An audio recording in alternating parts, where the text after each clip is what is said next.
Hi guys, Squirrel here and welcome to Derail Valley Simulator. This is a closed beta version of Derail Valley Simulator, what you're looking at right now. I've been given early access to it. This is a transformative release of Derail Valley. It's coming at the end of June. It's going to completely change the game, both visually, aesthetically, in sound, in the UI.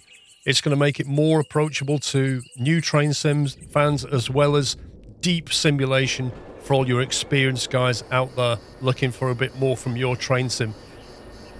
This is the first of many videos coming in June covering Derail Valley Simulator. We're going to look at all aspects of the game. In this particular video, we are going to focus on the visuals and the weather systems of Derail Valley Simulator. So let's get started.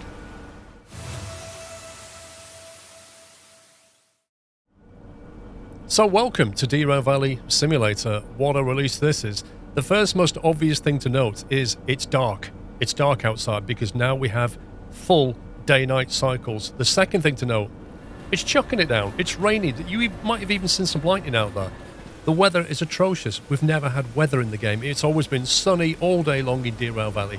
Not anymore. And this will completely change the feel of the game and just the way it even looks. Never mind the audio. All of those things we're going to cover in later videos. Inside the cab, look, if I pick up this lantern here, you can see the way the lighting is done, the shadows move. The texturing inside the cab, it's all been overhauled. They've even had to add lights inside the locomotives. There are new locomotives in Derail Valley Simulator. We'll cover those in later videos. Better stick the wipers on. And you may notice the water droplets when it's raining that flow down the screen. The wiper clears them away. Also, if it stops raining, which it does organically, you will also then hear the wipers squeak and they make a terrible racket when they're dry, as wipers do. So there is that. Also, you can't walk through things anymore. So that's a bit of a change. What we actually have to do is open the door in order to go out. Which gives me a good excuse to step outside and show you something else. Apart from the lightning, volumetric lighting, look. When it's misty or rainy, you'll get full volumetric lighting. There are different settings on the lights in the locomotives. You can quickly have a look at those. We jump inside the cab. Actually put that on the floor here. It's quite handy down there, I find. So yeah, there are different settings on the lights. You've got off, you've got a side light there, you've then got a normal dipped headlight, if you like, and then you've got a full beam headlight useful through tunnels. They also go into reverse as well, so there's different reverse settings which effectively put the lights onto a red setting. So depending on which way you're going with your locomotive, you can have front and rear lights. Wipers, different speed settings on those, including like an intermittent setting. We also have dynamic brake now, which is something we'll definitely cover in a later video. But first of all, let's just take a look at the day-night cycle that's present in Derail Valley Simulator.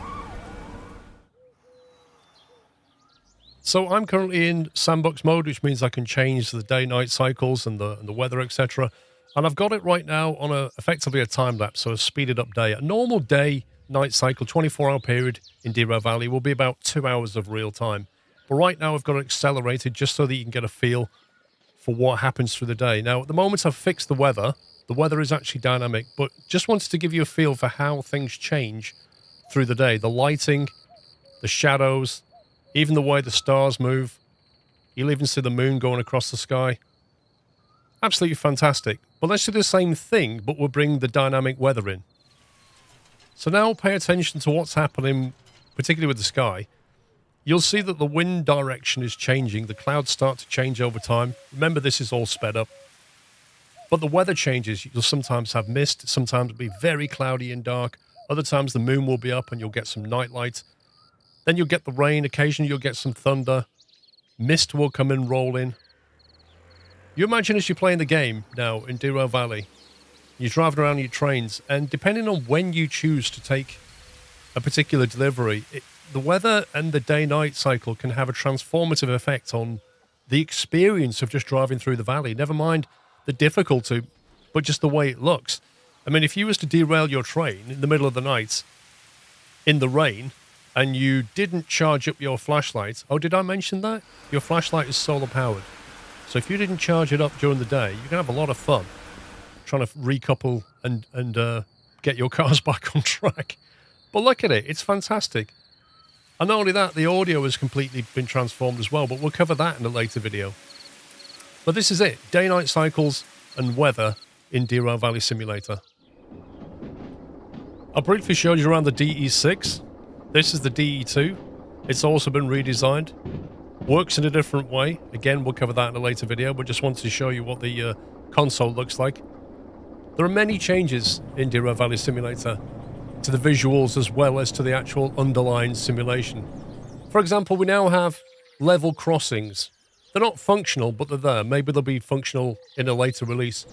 There's padding around the tracks in places like the harbour. Wherever there's tracks and concrete, there's padding around it. If you come in to like hook a train at night or drop a delivery off at the harbour and it's misty at night time, or a refinery, something like that, it looks absolutely beautiful. Even inside of the train itself is transformed. Then there's the water physics. So traditionally in Derail Valley, you would walk on water quite literally. Not anymore. Now you can actually go underwater. You can interact with it. You can put the flashlight on underwater. If you drop something in the water, for example, your remote control, you can swim out and get it. It'll float. Maybe they'll even put some Easter eggs at the bottom of these lakes. Who knows?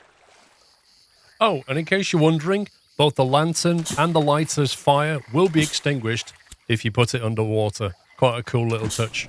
Now, there's been visual improvements across the map as well. As well as the texturing on various vehicles and locomotives, you can also find new vehicles scattered around the map, static objects. Vehicles inspired from the 90s Eastern European trucks, excavators, you name it. If you go up to the iron ore mine or the coal mine, you'll even see huge quarries nearby. Now, these aren't things that really affect the gameplay, but they're things that help to just kind of build life into the gameplay and make the valley just that better place to be. Now, there are a number of the visuals that we've not looked at yet. For example, the dust, the fire, the explosions, the effects on the ground from corrosive nuclear waste, that kind of thing. I'm going to be saving those for a future video. In the next video, though, we're going to look at the soundscape of Derail Valley Simulator, including Doppler effects, echoes, reverb, and the engines. Oh, the engines. Can't wait to show you that one. If you enjoyed the video, guys, please give me a thumbs up. Take care. Happy training.